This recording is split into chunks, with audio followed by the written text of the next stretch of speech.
ملک کنعان کے لشکر کا سردار سیسرا. آج ہم سیسرا کے بارے میں سیکھیں گے کتنا خطرناک یہ شخص تھا. اس نے کتنے برسوں تک بنی اسرائیل کو بہت دکھ دیا. بائبل مقدس میں قضات کی کتاب کے 4 باب میں اس کا ذکر ہے. اس کی پھر موت ایک دلیر عورت ہمیں نظر آتی ہے جو بنی اسرائیل میں سے نہیں ہے، مدیانیوں میں سے ہے. اس دلیر عورت نے اس کو ختم کر دیا. بنی اسرائیل اس سے اتنے خوف زدہ تھے، 20 برس تک وہ شدت سے بنی اسرائیل کو دکھ دیتا رہا. اور بنی اسرائیل نے خداوند کے سامنے بدی کی اور خدا نے ان کو کنعان کے بادشاہ یابین کے ہاتھ میں بیچ دیا جو حسور میں رہتا تھا. اس کے لشکر کے سردار کا نام سیسرا تھا اور سیسرا ایک خطرناک آدمی ہے. سیسرا کے پاس لوہے کے 900 رتھ ہیں. سیسرا جب نکلتا ہے تو بنی اسرائیل کراہتے تھے وہ ایک بہت ہی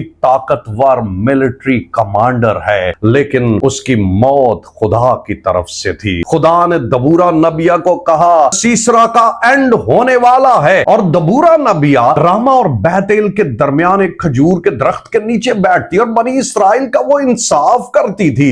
خدا نے اس سے کلام کیا اور اس نے ابی نوئم کے بیٹے برق کو بلایا اور اس نے کہا میں یابین کے لشکر کے سردار سیسرا، اس کے لشکر رتھوں کو جو 900 رتھ اس کے پاس ہے سب کو تیرے ہاتھ میں کر دوں گی. اس نے ابی نوئم کے بیٹے برق کو بلا کر اس سے کہا کوئے تبور کے اوپر نفتالی کے قبیلہ اور زبلون کے قبیلہ میں سے 10,000 لوگوں کو لے کر جمع ہو. نہر کسون پر سسیرا کو لے آؤں گا، وہاں پر تو ان کو ختم کر ڈالے گا. لیکن برق اپنے آپ کو کمزور فیل کر رہا اور اس نے کہا تو میرے ساتھ جائے گی تو میں جاؤں گا. دبورا نبیہ نے کہا کہ خدا سیسرا کو ایک عورت کے ہاتھ میں بیچ دے گا، تجھے کوئی جنگ میں عزت نہیں ملے گی. ایسا ہی ہوا. نہ تو دبورا نے اسے مارا نہ برق نے اس کو مارا. خدا نے ایک دلیر عورت کو وہاں پر بھیجا اور دبورا کے کہنے پر برق پھر چل پڑا. جب نکلا تو برق کے ساتھ 10,000 نفتالی کے قبیلہ اور زبلون کے قبیلہ میں سے ایک لشکر تھا. کسون کی ندی کے پاس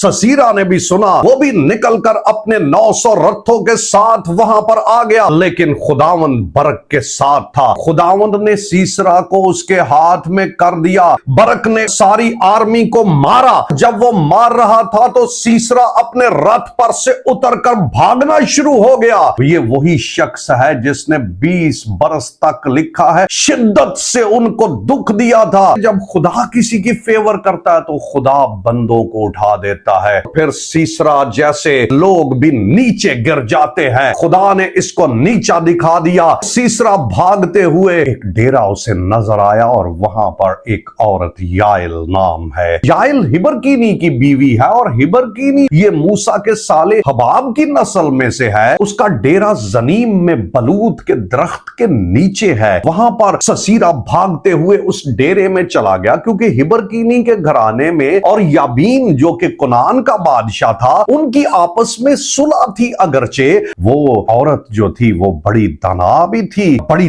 دلیر بھی تھی. یائل نکلی اور اس نے اس کو ویلکم کیا. اس کو کہنے لگی خداوند آپ آئیں اور بیٹھے. اس نے سیسرا کو پلنگ پر لٹا دیا اور اس کے اوپر کمبل اڑا دیا. سیسرا نے اس عورت یائل سے پانی مانگا اور وہ گئی اور وہ دودھ کا مشکیزہ پکڑ کر لائی. دودھ پیا اس نے اور وہ سو گیا. اور اس نے کہا اگر کوئی باہر ڈیرے کے آئے اور پوچھے تو کہنا کہ یہاں پر کوئی مرد نہیں ہے. یائل بہت دلیر عورت تھی. یہ جانتی تھی کہ یہ خدا کے لوگوں کو دکھ دے رہا ہے. اگرچہ یہ کنعانیوں کے ساتھ صلح میں تھے لیکن پھر بھی بنی اسرائیل سے محبت رکھتے تھے اور یہ اس دکھ کو بھی دیکھ رہے تھے. یہ سیسرا کے پاس دبے پاؤں گئی ہے اور اس کے ہاتھ میں ایک میخ ہے. میخ وہ کیل تھا جس سے ٹینٹ لگاتے تھے.